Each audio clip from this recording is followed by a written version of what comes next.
Chris Watts rocked the nation when he confessed to murdering his wife and 2 kids, burying them at his place of work in a gruesome crime that is still difficult to comprehend 7 years later.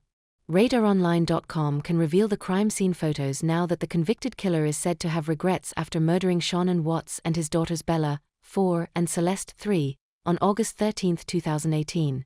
In the early morning hours of that tragic day, Chris strangled his pregnant wife at the family's home in Frederick, Colorado.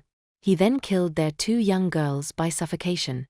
Chris, 33 years old at the time, then drove their dead bodies out to an oil storage facility, where he dug a shallow grave for Sean and put his daughters' bodies into oil tanks. Before his confession, Chris had reported his wife and kids missing, even giving police permission to search his home, where responding officers found several of Shanann's items, including a cell phone, purse, and medicine. However, there were no signs of them.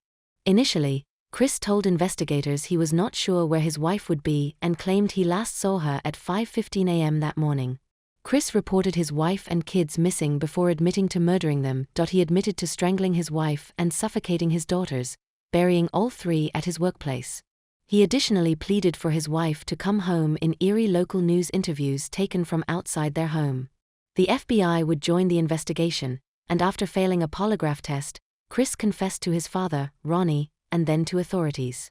Chris would plead guilty in court and was convicted of 9 total charges: 5 counts of first-degree murder, 1 count of unlawful termination of a pregnancy, and 3 counts of tampering with a dead body.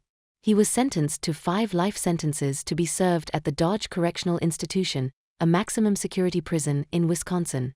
7 years after the shocking crime, Chris is said to be filled with regret.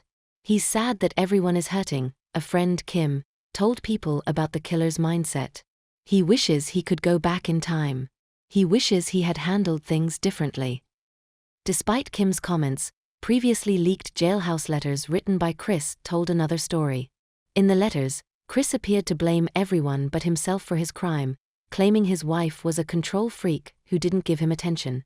He also claimed it was Shanann's fault he was having an affair with his mistress, Nicole Kessinger, whom he branded a harlot and an evil woman, who tempted him with flattering speech and lust in her eyes and flesh.